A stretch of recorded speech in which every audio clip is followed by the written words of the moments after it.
What's going on, everybody? It is your boy Chris Mann. I am here at the Work Hard, Play Harder podcast. It is Thursday, February 26, 2026, and my name is Chris Drummond. I am a freelance sports reporter based out of upstate New York here, and proprietor of this podcast, Work Hard, Play Harder, where I bring individuals on to talk about their why and get to know them outside of their occupation. I got a very special guest that's on with me today, as she is a scriptwriter that writes for production companies. She has also directed some short films, and she is engulfed into the media industry of film. She also went to NYU and got her bachelor's in film production. Her name is Laurie Lamson. And we are going to talk to her about her why of getting into media and her why of getting into script writing.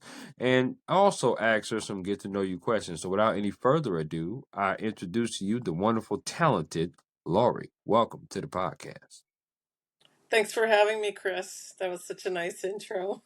Oh, thank you very much. I appreciate that. And thank you for coming on, allocating your time to me. I really do appreciate it. My first question to you is the same question as it always is with everybody that hops on this podcast. And it's pretty simple, Lori. It's what is your why? Why do you do what you do? Did you have any role models or any inspirations maybe growing up? But ultimately, what is your why for wanting to get into script writing and into the film media industry? It's a couple different things. One of them I've talked a lot on other podcasts about how as soon as I learned how to read, I knew I wanted to be a writer. Mm. That was going to be me. And but it took a long time to embrace it. At the same Okay. time, by the way, my mom was a psychologist, clinical psychologist. She had an office near where you lived, Normal Heights. And she took us to a lot of international movies. And she was a Mm. progressive type person. She took us to lots of international movies. So we were exposed to things, ideas, and just stories, and that most kids aren't, I don't think. So also, she was a Mm. sex therapist when I was a kid, which is unusual to grow up with. Oh, wow. Okay. So Okay. I love that. I have a lot of perspective. My unique perspective, a lot of it comes from being raised by a mother like that. I love And it. so I knew I wanted to be a writer, but I was insecure. I couldn't embrace it, but I also had a love of movies. So I ended up going to film school, one of the only women at the time. It was a long time ago. But you know what? I was at a panel, a San Diego Film Network panel, Mhm. a couple weeks ago, and it was all women. And there's someone who's a big shot in the film industry in San Diego, and she teaches, and she's like, it's only in the last few years that women have been showing up to the class. Before that, it was always like 10% women up until like 2018. I was so shocked. Wow. It's like so much time has gone by and it's still not a lot of. Now, finally, women are getting into filmmaking, which is interesting because the film industry in America was started by women directors. And it's interesting before the studio system. Anyway. Absolutely. Absolutely. Okay. Okay. So pretty much that is your why of wanting to get into there. You kind of fell in love with it after you started to read. And where did you grow up? If you don't mind me asking, where are you from? Originally, Newton, Massachusetts. I was born in Boston. My Oh. and we Newton, a suburb, grew up in Newton, and then we moved to San Diego because my dad became part of a company, actually El Segundo, but he stuck us in San Diego for some reason. I don't know why. So I Okay. turned 13 on the trip. So then I was the East Coast, and then grew up through high school. Then I went back east to college. I went to Brandeis first, and then I went to NYU, San Francisco, LA, San Diego. So I'm East Coast, West Coast mostly. I'm about to say, I mean, that's two ends of the spectrum. You talk about Boston and San Diego, that is definitely on opposite ends of the map. There's no Yeah. question about that. Okay. It I was a like culture that. shock for me, trust me. It was a For culture shock, and I had sure. a heavy accent. For sure. No question. I want to ask you this. You talk about going to NYU. Were there any other schools that were on your list to go to, or did you always see yourself going to that particular college? Well, originally I wanted to go to Berkeley or like Harvard or some great school. I had the grades, but for some reason there was a lot of competition that year for Berkeley. I had a counselor said you'll definitely get in, but I didn't have a lot of extracurriculars. Dance company, that was it. I wasn't that social.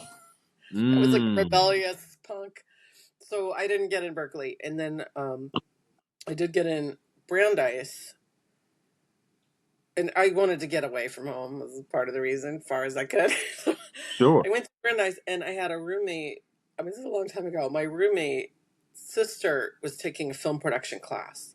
Okay. And as soon as I heard there's such a thing that you can learn how to filmmaking, you can learn how to do that in school, it was like a lightning bolt hit my head. And like, I'm going to film school. I'm going to NYU. I called my mom.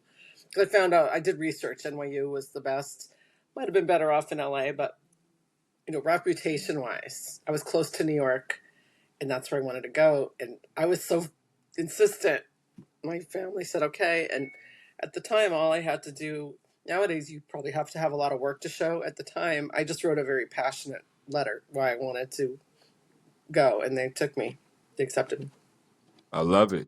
Pretty much going back east, from the West Coast, which is great. And obviously, you graduated Mhm. from there with your film production degree, which is awesome. I love that.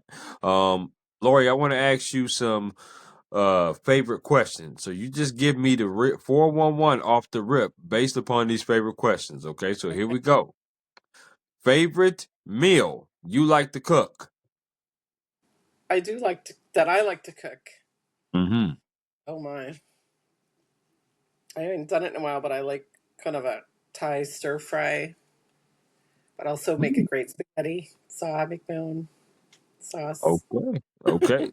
Okay, Lori. Next time I come out there, I might have to pull up and see you now. I love me some spaghetti now. San Diego is a beautiful, beautiful spot. It's a beautiful place. It's for those of you that don't know or have not been on this podcast platform of mine, that's where I was raised. And that's where Lori is right now, San Diego. So I have a lot of fond memories of San Diego growing up there, elementary, middle, and high school. Always a special place in my heart, no question. So yes, You know what? I have spaghetti. another recipe that you might love. It's a West African chicken with couscous and onion sauce. It's incredible. Very Mhm. flavorful. You might like that too. I haven't made it in a while. But it's so good. I just might. You never know. I mean, like I said, I do travel for work at times, and San Diego is definitely a place that I don't mind coming to. Great beaches, great food, great scenery. So if I'm ever there and you're there, we'll definitely have to do something. No question. I like that. Here we go. Favorite concert you've ever attended? Oh my god, I've been to so many. Um, Cramps was one of them. Hmm. You know who that is? Old punk group. Dead Kennedys. I'm aging I myself. I'm dating myself. I do know Dead Kennedys. I do not I'm know who dating Cramps is myself. though. I went to an awesome show a few weeks ago with my brother. It's called Drumtastic at Belly Up. His group is Solimar, and it was Hmm. unbelievable. The first band had like 30 percussionists on the stage. I've never seen Okay. anything like that. It was incredible. And then his band closed it out with a very international sweep of music. It was incredible. Okay. That's my I'm with most you on that. favorite recent concert that I've attended. I don't know. No, it's okay. You Parliament, name. Parliament. Oh When I was a little kid, Parliament. But come on now, everybody love me some Parliament. that Everybody was loves Parliament. incredible. Absolutely. I would say that one of my favorite concerts. I'm a huge R&B, hip hop, oldies kind of person. So, definitely loved Alicia Keys. Anything Alicia Keys was great.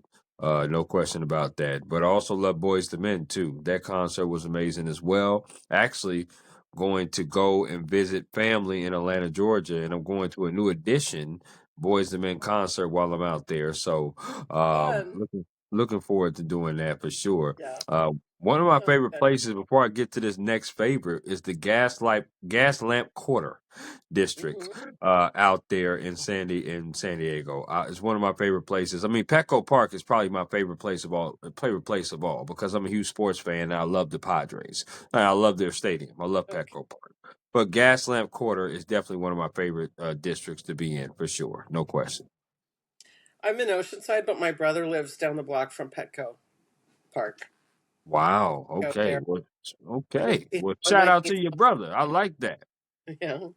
Yeah, that's amazing. I love it. Okay, that's what's up. Now, I want to ask you, favorite place you've ever traveled to? Oh my God, that's hard. I love. Okay, I love. I can't pick one. Give I me love two. Italy, Amsterdam, Mhm. Paris, St. Lucia. They're all fantastic trips, so it's hard to say I like one place better. I like to go and be immerse myself a little bit in a place and not just be a tourist. Okay. All right. I'm with you on that. I'm definitely going to call you for some recs because I have not been to those places and I'm definitely intrigued to want to go. Jamaica is probably my favorite place that I've ever been to. I love me some Jamaica. No question. I For would love to. sure. St. Lucia, it's not the same, but that's as close as I've gotten to Jamaica. Okay. Well, listen, we can give each other some recs. Okay. I'll give you some recs to Jamaica. You give me some recs to Paris and Amsterdam because, like I said, those are a couple places I definitely want to go to in my lifetime for sure. Okay. I am a sports person. So I'm going to ask you a two-part sports question. Okay. So let's see what we do. Favorite sport you like to watch on TV?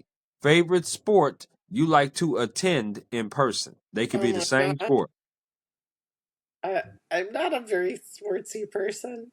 I did Mm-hmm. do, I like basketball because I did in high school, I did, um, what's it called? Keeping stats for a little while Oh in a yeah, for college. sure. For sure. I Yeah. wouldn't know how to do it anymore, but I mean, that was fun being part of the team and not a cheerleader, but like really in the team in a way, if you know what I mean. I do. That was really fun, and I enjoyed watching. So basketball moves fast, so I like it. But baseball can be fun. I guess soccer can be fun. I like halftime shows for football. I'm not a big. Oh, I don't like to watch the whole game. When I get invited to a Super Bowl party, usually I'm playing with the kids, having a snack, and watching the halftime, and that's it. that's okay. Listen, people know their lanes and they gotta stick with it, and that's for sure. And you know your lane, but I like the fact you said basketball because that's my favorite sport.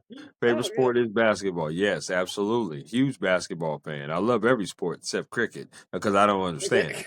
But but Well, it's every no other sport, disrespect. I just, I'm more yeah. artsy than a Yeah, sportsy. no, no, no. That's all right. That's all right. You're creative in a different way. So I love that. I love it. Now, last of the favorite, I'm a huge foodie. I love different foods, love trying different foods. What is your favorite place you like to go out to there in San Diego? Here, well, I have a place I go and hang out with kids kind of halfway between me and one of my best friends. That's Mexican Coyote Bar and Grill in Carlsbad. Oh yeah, I know about that. We Oh go yeah. there a lot because there's Mm. like always a funny old lady band, and that's fun.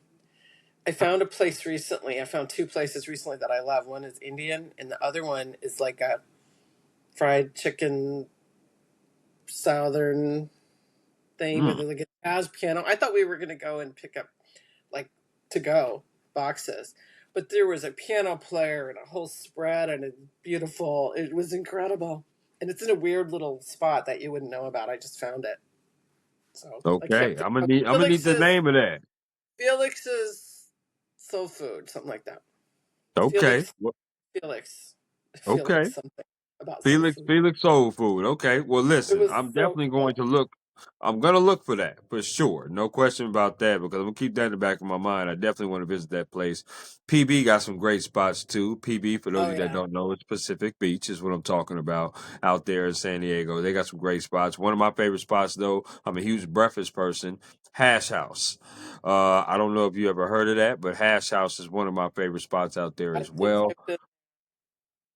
They make food like super big. Like the pancakes are big, everything is big, the eggs is big, and they're like big as the damn plate. Is how they make the That's food. So cute.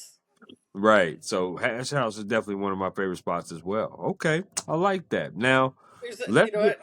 Sidebar. go There's ahead. a, same conversation. There's a breakfast place off of the eight that's part of a hotel that is very cute. It's all purple. It's like an old fashioned diner. I can't think what it's Yep. called right. Do you know what I'm talking about? Yeah, I do. I do. I don't know the name, but I know Hotel exactly what Circle you're talking about. area. Hotel Circle area. I can't think of the name, Hmm. but it's super cute. Anyway. Absolutely, I know about that area because our Hotel Circle area is right by Mission Valley Mall, if I'm not Right. mistaken. It's close to the Mission Valley Mall by there. So yeah, I definitely know what you're talking about. I just don't know the name of it. I've been there once. I was a huge like Denny's person a long time ago. I'm not so much now, but they have Denny's all over the place in San Diego. But I used to Yeah. be huge into Denny's, and I used to always go to that one off of the Hotel Circle or near there. It would be I don't Oh, know if it's still there anymore, but I used to yeah. go to It's Denny's a lot. it's still there. Oh my gosh, God bless their heart because it's been there for a good minute for sure. Um, let's talk about your day to day process of what Hmm. you do and stuff like that as a journalist. No 2 days are ever the same. I'm covering different games, Right. I'm interviewing different people, I'm doing different things, which is one of the main reasons why I like doing what I do. Because it's not redundant, it's not repetitive. Every game is different when we cover stuff, and I love that. As a script writer, writing for production companies, you write different scripts. You work on different things. There's sometimes where you may have seminars and you talk about different things. May run Right. into different people to different seminars and stuff like that. Talk to me about what your day-to-day process is of a business week of Monday through Friday. How long do you work? When do you stop working? What do you do during those hours? Well, like you, it's every day is different, and I often work 6, 7 days a week, but maybe not the entire day. Um, and I don't always have, I wish I had more of the production company clients. I did just do a whole series for an old client I hadn't worked for in a while, so that kept me busy. Okay. And I get up, I've started a different thing where I go for a little walk, exercise a little, do a crossword, write in a journal. It's like I want to stay off screens for the first hour after I wake up. I don't always succeed, but that's my goal. Is to more ease into working. Yeah. And so if I have a client project, that's usually my first priority, whether it's a script for a production company and their client, or I also do a lot of consulting. Like I might read a screenplay and be taking my notes. Okay. And sometimes I take a nap in the afternoon and get up and work some more. I recently published a book that's an anthology about acting, and that was years in the making, especially the last year or so was just very intensive work, and I would sometimes get up and work on that till 10 o'clock at night. And then Wow. I'm working on a second one, or I'm putting together workshops. I gave a workshop yesterday. I'm going to be part of an acting class, like a guest at an acting class tomorrow that I've been guesting at for 10 years. Wow. But I'm Okay. bringing some special guests, so I'm excited. Well, Because what's some of those special guests that you bring in? well, I'm bringing a we'll bring a few of my own scenes, but I'm bringing a woman I met recently. She's like a mindset coach, very Mhm. down to earth, cool person. She gave me a breakthrough in a one on one, so I invited her to expand to creative people because I think her most of the people she works with are like women entrepreneurs types, which Wow. I fit in Okay. that category too. But I wanted to bring her to this acting class to give like a little presentation, and she's also going to do a follow up free full 1 hour. It's going to be great. And I'm also bringing a friend of mine who is also a client. I've been helping her with a novel, and she has a scene that is so funny. And I'm like, why don't you bring that scene? It's like a cute meet scene and a historical fantasy thing. It's so cute. And it's going to be good for her to see people read it and respond to it. I think that'll motivate her a lot to keep going with it. So she's going to be like me, bringing a scene. I like that. I like that. Now, mind you, you said that you just finished publishing the book, and congratulations on that. Or finished the book, as like you said. I want to know what was the process of trying to get that book together. Like, what was the thought process Oh of my God. first? I'm going to make a book, and then how long did it normally take? And stuff like that. And what's the title of the book? Now act. It's a long, full title that like, it's hard for me to say off the top of my head. Preparation process, essays and preparation processes Hmm. from actors. casting directors, coaches. And it was a really long process. I got inspired by the Now Right series. My aunt, going back a ways, my aunt started this series of creative writing exercises, Hmm. books, anthologies where she had a lot of contributors. She did one on fiction. She was working on nonfiction, and I suggested doing one on screenwriting because that's my thing. And I already knew a lot of the teachers. I knew some actual writers, Right. so we did that together. And then there was another one she was working on, and sadly passed away before it was done. And I finished it, and then I did another one by myself. And then I thought, what about doing something like this for actors? And that's how I got the idea. But actors are not necessarily writers, and it was Right. just me, not with a team. Like she had me helping her; it goes faster. So it just took forever. And I realized I was actually talking to a publisher for a long time. They decided that they're too academic, and this is more mainstream. I guess a different audience. So Hmm. I also realized I had too much. I had collected too much. So I'm going to have a volume two, hopefully this year. So I'm not dragging it out another million years. But the first one is, I mean, I ended up self-publishing and getting a good response. It's going to take some time to seep out, but I just got an article. One of my contributors is a indigenous Guatemala man actor, and Okay. he's got an article that's being distributed internationally. It's in Spanish about him, me, and the book. So I'm excited about that. It's just little by little, people will find out about it, and I think it's really cool. I mean, from what the people that have read it have given me very positive feedback.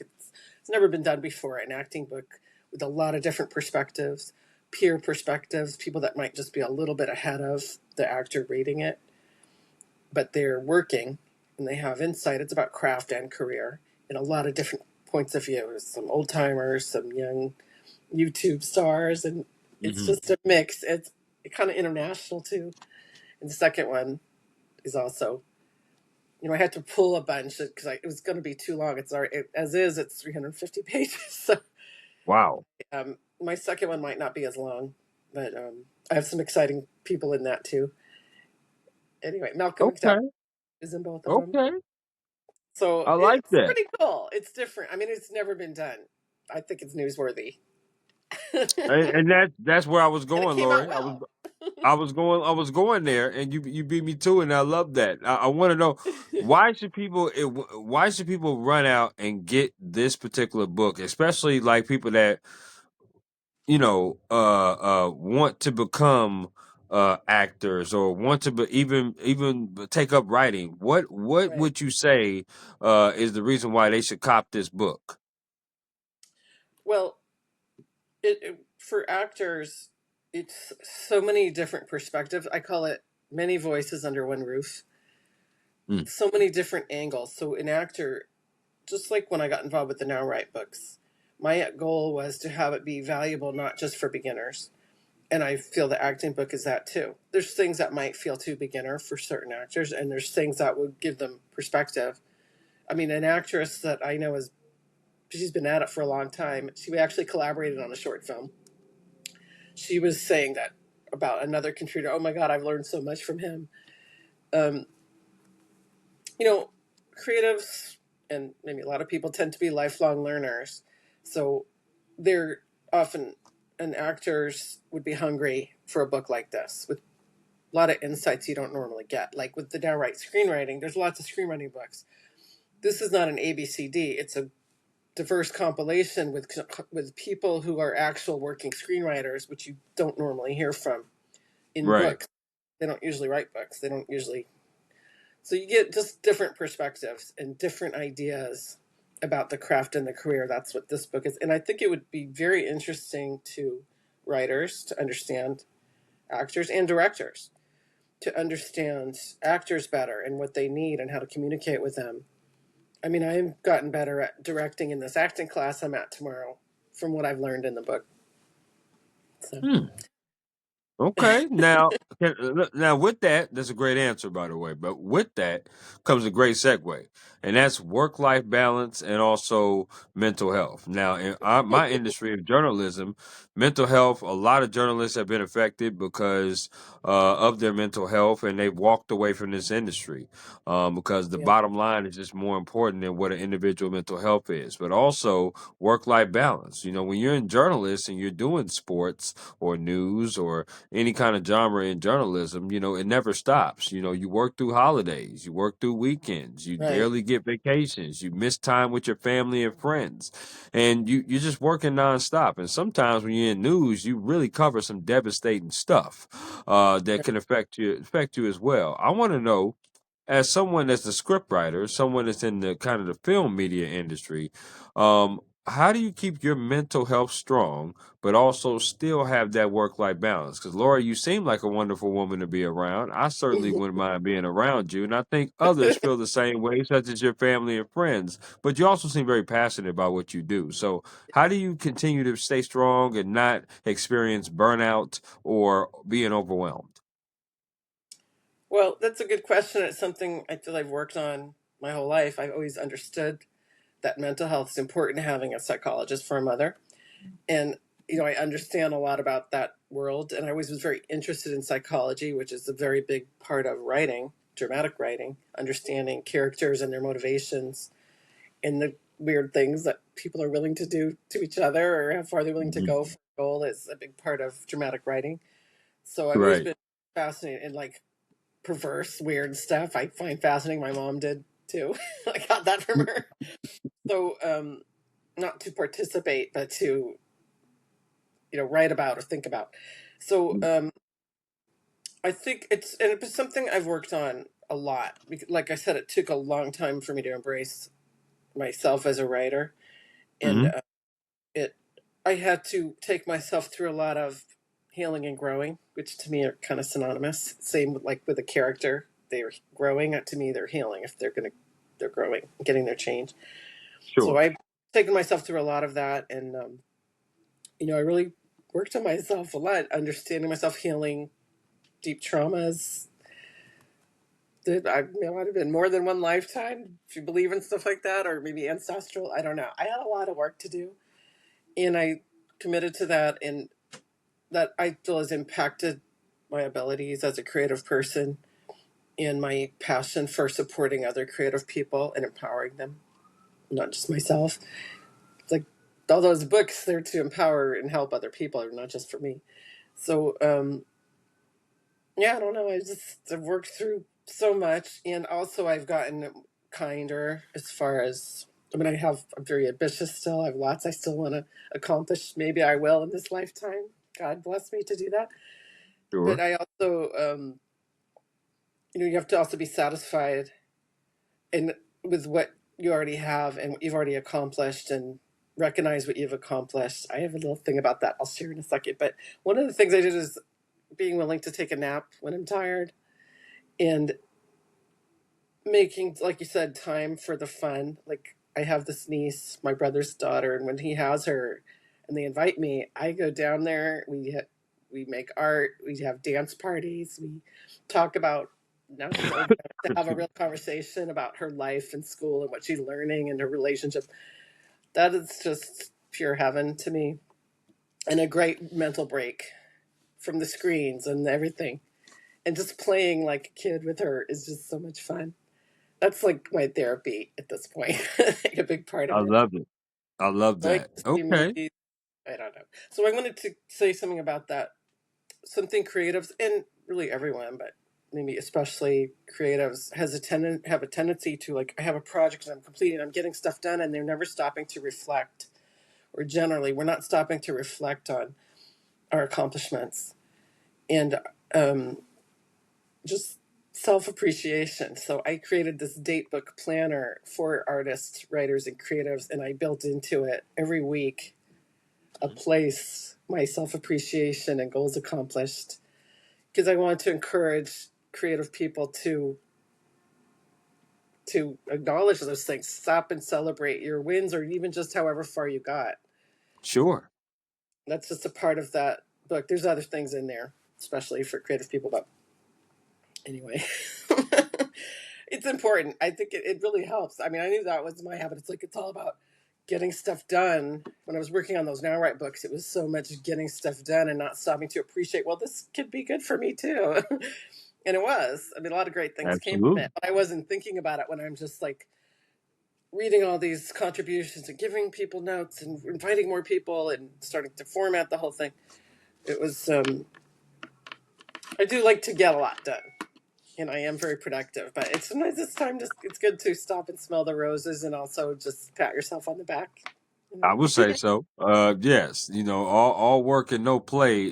No, that just sounds like a terrible lifestyle to live You're for right. sure. No question about that. Now, again, this is a great segue, and that's advice. What advice would you give an individual that wants to be a scriptwriter or wants to do the same thing that you're doing as an occupation and make a Mhm. living from it? Well, I think I was very lucky somehow because I've had some great clients. Maybe it's also my intentions have been to work with people that I like, and I've been just lucky to work on some really interesting projects. Like I've done a few projects for the Army, um, interactive things that were a lot of research and history and boiling down hundreds of pages to a few words. Anyway, and I'm off the topic. Let me go back. Ah, I think I've been lucky, and I think that it's part of it is to be willing to try new things, be willing to be a beginner, Yeah, and be like open and looking for the people that you're compatible with, and not give too much time and attention and effort to opportunities that aren't really the right opportunity for you, which can be hard. It's boundaries and discernment. I And agree. I'm sure I've wasted a lot of time on projects and people and things that didn't really weren't that fruitful for me. So it's kind of a just do it, but it's also learn as much about your craft as you can. Um, you want to learn the so-called rules before you can effectively break them. Right. And I don't consider it rules. The way I teach, it's about principles. And a principle isn't a right and wrong. It's this is what works. And there's a lot of your own originality you can pour into principles, and concepts about how to write. And it is all of filmmaking, including the writing, is a very collaborative process. And what I've learned, I have a little post on my website about lessons learned about creative collaboration. And Okay. one of them is that it's about the project, not you and not your ideas.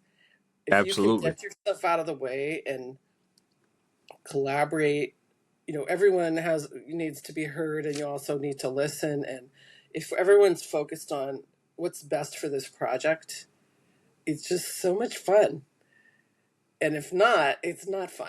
So that's what I mean. I've been lucky to have worked with teams like that where it's very much about the project. They're very professional. I think it comes with experience to Oh, for understand it's sure. about the project, and there's also a client that's going to be the final say. We might agree on something and they don't agree with us, and we're trying to move them in a little more creative direction sometimes, but it doesn't always work that way.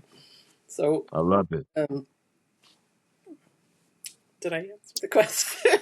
No, you did. You did. I appreciate that. I really did. And listen, that's some great advice. Like I said, there's a lot of people that's trying to break into the film media type industry, right? You like I said, you are a consultant, you do script writing, but you've also did directed on short films. You've had your hand in it for a few years now. But there's a plethora of jobs within this industry Mhm. that people want to do.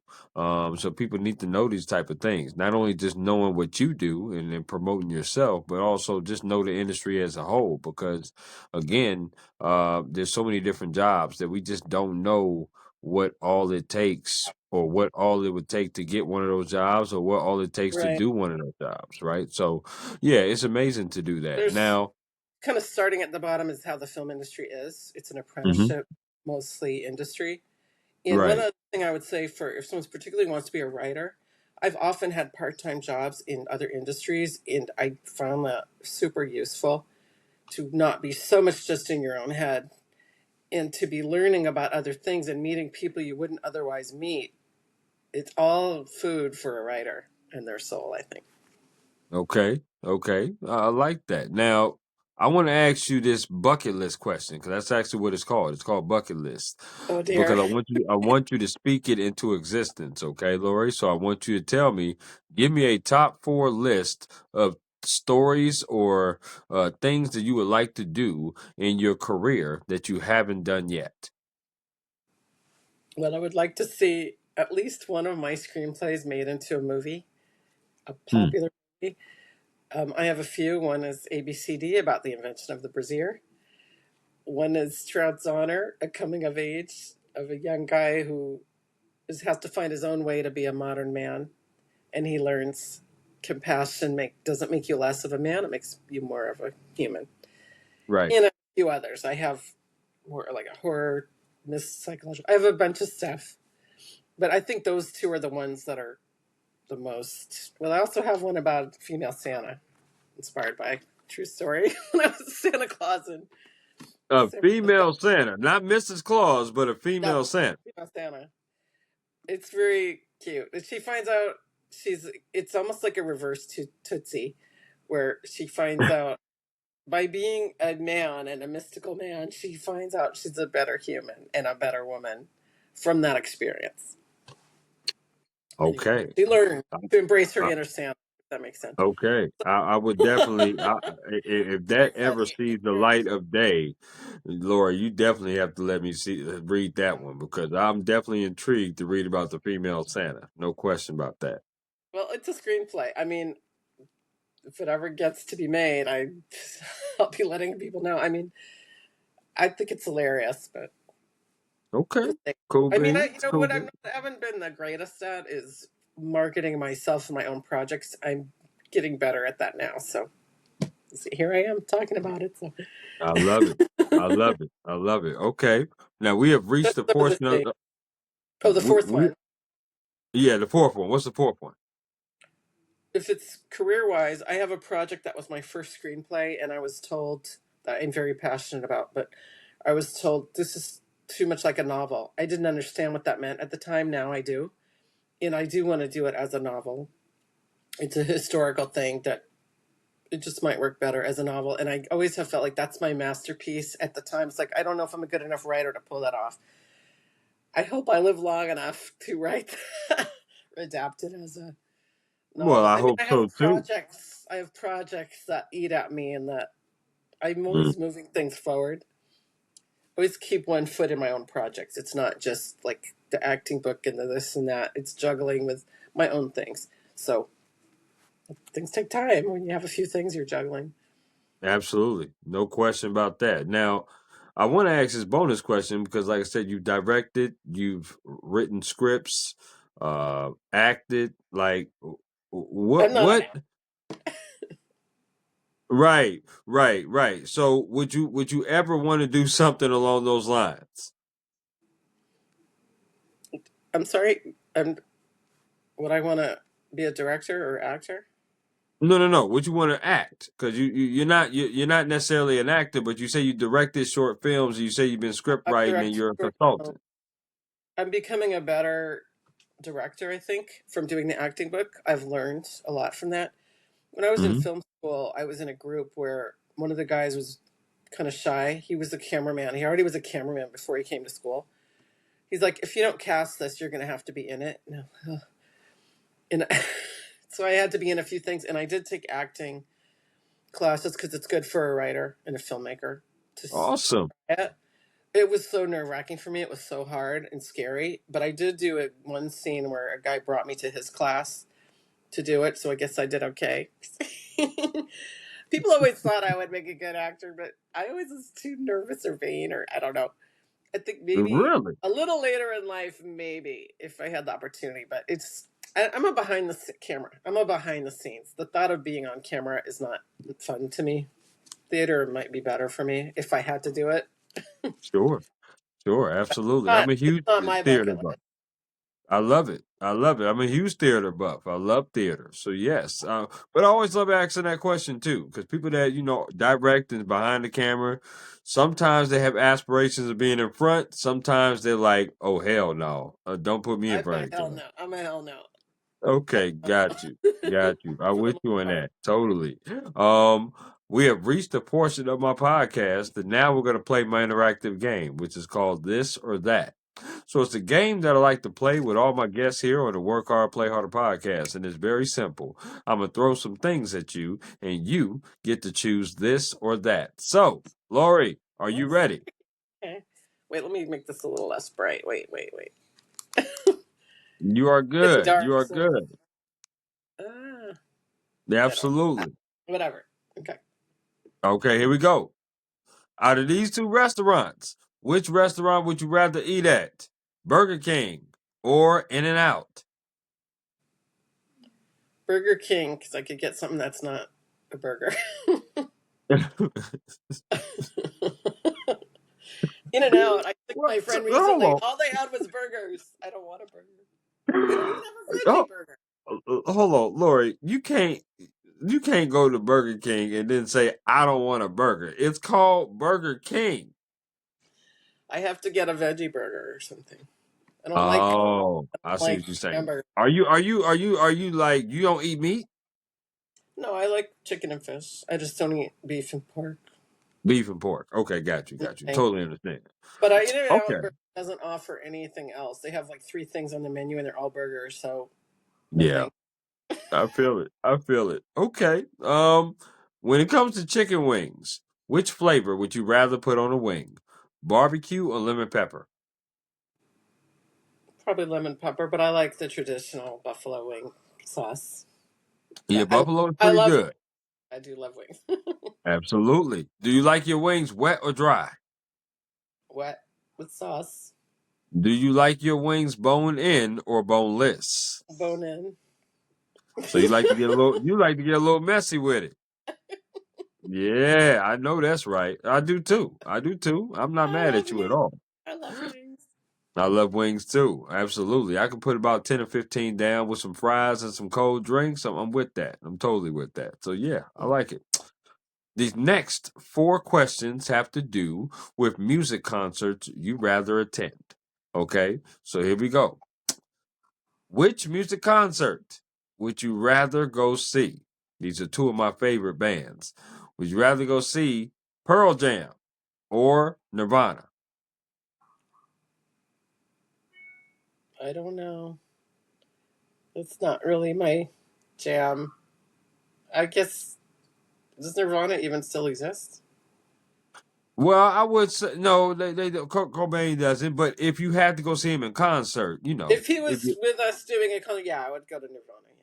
Yeah. okay, what would you say is your genre of music that you listen to? I like a lot of different kind of music, different kinds of soul, hip hop, um, Mm, classical. okay, Sometimes if my brain needs that, um, okay. Well, pop, all listen. kinds of pop, things you can Well, dance to. Basically, funk. I mean, what you can dance to. That's my favorite. okay, I got you. All right, so Salsa, salsa. salsa, I got you. Okay, so I will say this. Here's the next one that I will say. Which music concert would you rather go see? Okay, would you rather go see in their primes, Prince or Michael Jackson? Prince. You said that I, fast yeah, too. definitely. Okay. By the way, I mean Michael Jackson's more mainstream too. I don't know. Prince. I just love Prince. And by the way, one of my favorite concerts was Earth, Wind, and Fire in San Francisco at this old groovy theater in Oakland. It was incredible. Yes, the elements are very good. No question about that. Fantasy and September are two of my favorite songs. No question about that. So I love the elements, Earth, Wind, and Fire. Speaking of soul, I'm going to throw these two groups out. And let's see which one you would pick, I was just saying. Which group would you rather see in concert? The Spinners or the OJs? That's too hard. I don't know. I figured Maybe it would be a so. little bit more. Figured it would be difficult. Which one is 51%? Which one is 49%?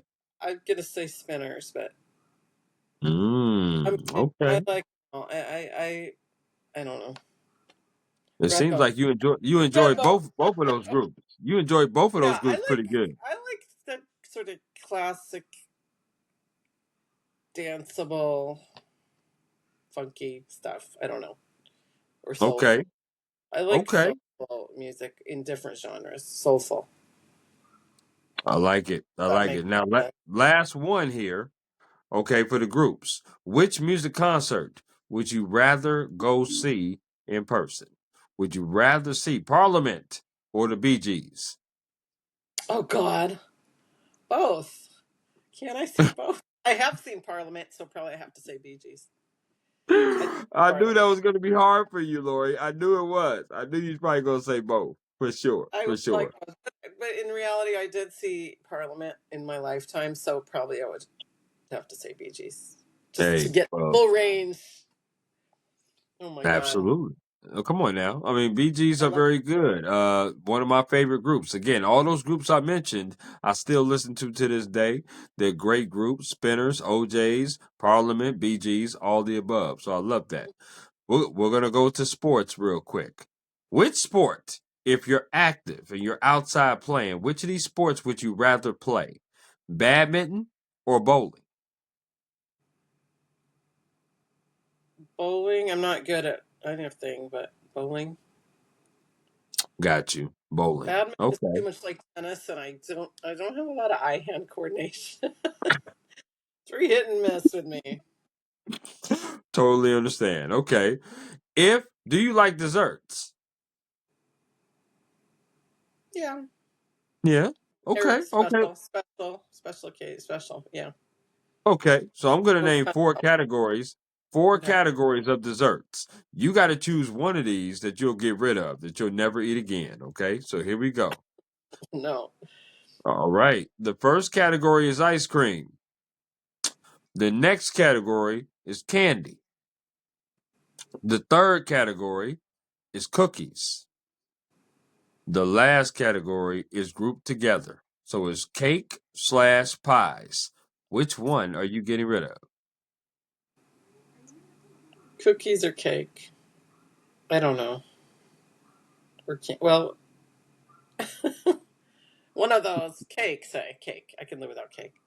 I like food Okay. with some nutritional value. I like ice cream with nuts, or candy can be like dark chocolate with nuts. So Okay. So I'm going to ask you, what is your favorite ice cream?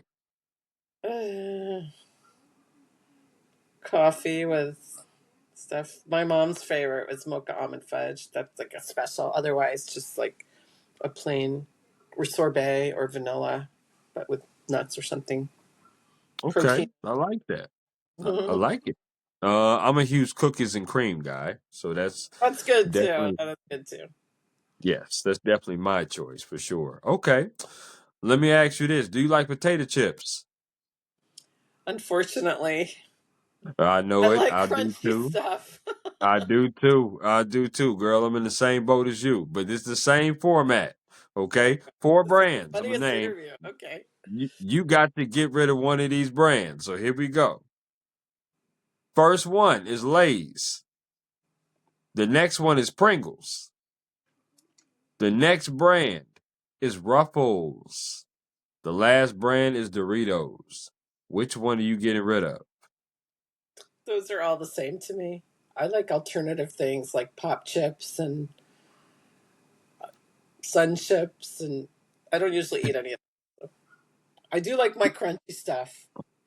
Like kettle chips. I like kettle chips. Oh my goodness, Lori. Oh My Lord. you Oh my lord. Kettle chips.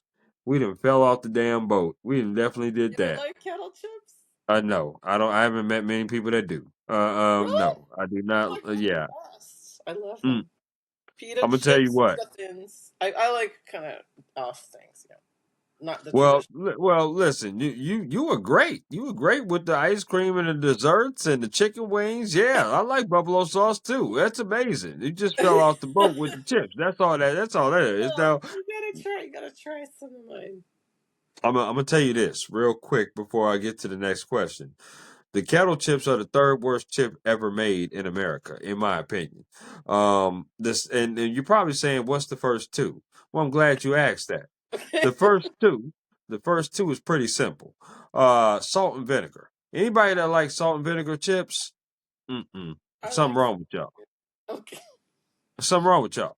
God bless your heart is all I'm gonna say, and that's the PG way of me saying it because I got a whole bunch of four-letter words that I could say, but we're not gonna say it on here. That's just for sure.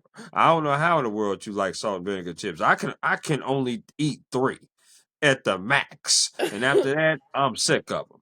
Now, Maui chips, the Maui brand or whatever it is. it don't matter what brand. It could be Great Value brand. It don't matter. It could be Walmart brand. It's horrible. It's terrible. Now, the number one worst chip though of all time, in my opinion, is Funyuns. Whoever in their life created Funyuns need to get slapped with the white side and the black side of my hand. They need to. And I'm talking about hard because they are absolutely the worst chip ever made. If I could knock them all off the shelf and step on the bag, I would if I wouldn't go to jail because I would just do that because But it's a disservice to us. Them it's Funyuns. a Funyuns are service. terrible. I used to like Funyuns, but I don't. I mean, I was yeah, when I was a kid. I think I remember liking them vaguely. Well, what you're pretty much telling me, Lori, is we could pretty much eat anything except chips. Chips is just not going to be for us at all, No, can't eat which chips. is fine. Which is fine because that means that there's more kettle and sun chips and pop chips and wop chips and whatever chips that you eat that's on the shelf for you, and there's more Ruffles and Right. Lay's chips for me on the shelf. So I'll that's bring what my that own. means. I'll bring my own bag. How about that? There you go. That sounds like a plan to me. That's absolutely awesome. I love that. And you did very well on this or that. We're gonna have to get you a little bit more sporty. That's okay. And we're gonna get you a little bit more sporty. Not a lot. We don't need a lot of sports, okay? Because your I'll get creativity into is in your sports. writing. I'll go if But people invite me, but it's not something I seek out. that's right. And that's okay. We'll bring the sports to you. And that's what that matters, okay? Okay. Now, we talked about advice you would give. I want to know what is some advice that someone has gave you that you hold on dearly to. Oh, it's a good question. In a big picture sense, I could say I've always wanted a mentor. Never really had one until I had a producer for my Santa Girl Mhm. story. I learned so much from her, but it was specifically about screenwriting. It wasn't like life advice. Right. Talking about life advice. Nike, just do it. Uh. Honestly, I had to Okay. cobble it together from what great people say. I mean, you know what? I actually collect quotes, wise quotes. I put some in my date book I mentioned. In the Okay. acting book, I have quotes from famous actors that passed away or they too big for me to get to. I still could include them in the book by quoting them. So it's hard for me to think of one. There's just so many. Well, give me a couple. Give me a couple of those Oh quotes. gosh, I have to. Oh my gosh, I don't have anything on the top of my head. They have to Okay. do with things we talked about, like just embracing who you are, being brave as a creative. Mhm. It can be very scary to put yourself out there. It's like your baby, and Yeah. if you know, a script or book, it's your baby, and what if people don't like it? But for an actor, it's even worse because it's you when you get Right. rejected. It feels personal, even though it's usually not personal at all. Right. So it's Absolutely. things like that. I mean, I feel like I've picked up so much and internalized it, so it's hard for me to like, pick apart this quote or that quote. I can tell you something. It came up yesterday in my workshop. My grandma used to always say, "You lose a lot of heat from the top of your head, so put on a hat."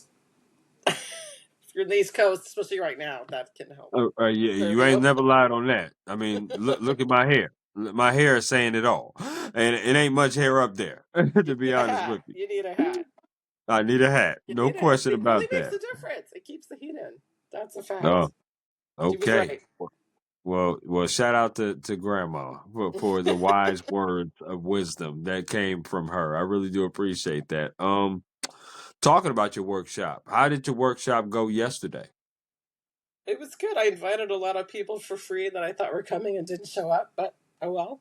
The people that were there seemed to get a lot out of it. It was a, I called it creative writing collage, exercises from my aunt's book, Now Write Nonfiction. I sort of combined two to create an experimental essay about Yep. yourself in pieces. It was very interesting and fun. I loved it. Okay. And I think they enjoyed it. I hope so. I've I'm always sure got they some. did. I'm definitely sure they did on that one. Now, talk to me about your upcoming projects that you have working on that you're working on right now. I know you say you're working on book number 2. What is the title of that particular book? You said that book probably won't be as long, but what is the title of that book going to be? It's Now Act also, but Now Act Volume 2. It's going to be a Volume 2 Okay, so it's of volume the same 2. one. Volume 2. Um, Waiting to hear about something I submitted to a short version of one of my features, like a program, accelerator program. Hmm. If that happens, that is going to take over. I applied for some jobs. I applied for a dream job recently. It's like I'm up in the air because I don't know what's going to happen next. I finished my scripts for that production company. Do I you fin- want to stay in San Diego and continue to do this, or would you be willing to move? I kind of would like to stay here, but I'm willing, very willing to move for the right job, for the dream job and the high paying job. Okay. Go back to LA. I have friends there still, and I could still come down and see my niece. It's not that Okay. far. Okay. I like I'm that. Now, flexible. I've always been flexible. I go with the flow of whatever seems the right go with the best flow. I like opportunity. that. If a good opportunity comes, I'll do it. Even a mediocre opportunity, I might jump. Depends what it is. I love that. Now, you talked about that you're going to be doing an acting class tomorrow. And how long is this acting class going to go? What is this acting class going to consist of? It's gonna go for hours. I usually go for hours. It's like Mm. it's gonna start about 6. Actually, I think he's starting early. The teacher starts with whoever students come early and starts having them run through scenes and practice and assign, pick what scenes they want to do. Mm-hmm. In this special case, my special guest, her name's Allie Breathe, is gonna 6:30 to 7 do a presentation that is like an experience to help identify some of your blocks and start to release them. And then we're going to have 2 scenes starting at 7. We're going to do one of mine first because my friend hasn't been there before. I want her to see how it goes before we do one of hers. Then we'll probably do hers. And I have like 3 other scenes. Sometimes students bring their own scenes that they want to rehearse, or like a monologue for an audition, or something they want to prepare. He hasn't told me that there's anyone with that right now, but it could be. And sometimes we put them. Sometimes we don't get to all my scenes because we're doing some of theirs. It's whatever. Yeah. Sometimes I do a writing exercise too, because he feels like the actors need to know how to write. Sometimes I'll do an exercise. It depends how late we go, how many times we run a scene. Because they do a scene and then maybe you give them some direction or insight about the characters, and they try it again. A different set of actors then come and do the same scene.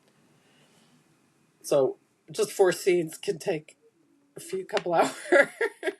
Yeah, absolutely. It could take a while, no question. And obviously, this has been absolutely an amazing conversation, Lori. Learning about your why and learning about what you do, how you do it, the different classes that you do, the different seminars that you put on, the great advice that you gave for individuals that want to be in script writing and also in the film media industry, but just your bubbly personality as well, your smile, and just your enthusiasm about the industry. You just seem so passionate about what you do as far as writing goes. And that started from an early age, ever since you picked up a book. And I love that. And I thank you for allocating your time once again, for being on my podcast. And my final question to you is there anything else you would like to add about yourself, the industry, the job, or anything at all before we conclude? I do have something else to say. Storytelling, I feel, is a sacred art.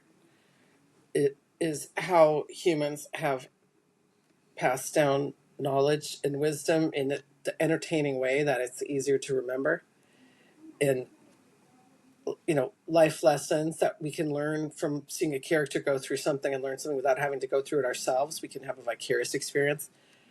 To me, that is a very sacred thing, and it's humbling to want to participate in that and do it effectively. Right. There are so many things that can get in the way of a creative artistic person, which that's part of what I do, is help people get past those blocks. It was a lot to get past my own, and now Mm. I don't have blocks. I can't. It's more like I have too many ideas, but that's another problem that creative people have. We got to like pick and choose what to work on at a certain time and put everything in the back burner. It Right. takes that's a practice too. So I just encourage. First of all, I think everyone is creative. They may not embrace it, but it is part of our human birthright. It's part of being a human, is having access to creativity. It's not some rarefied thing. Right. If you have any leaning toward it, I say lean in more and have fun with it, even if as a hobby. I love that. I do. And I want you to have a wonderful, wonderful rest of your Thursday evening, and a great weekend as well ahead. And you and I will most certainly be in touch, and I look forward to seeing you down the line. Okay, Chris, thank you so much. And by the way, you have a perfect voiceover announcer voice, so I can see why you're in that world. Well, thank you very much, and I really do appreciate that. And I will again. I'm a new fan of yours. I will definitely be staying in touch with you, and definitely be following you on any projects that you do. I want you to have a wonderful night, and thank you again. It was an absolute pleasure, Lori. No question. Thank you. You too. I enjoyed getting to know you too. Okay.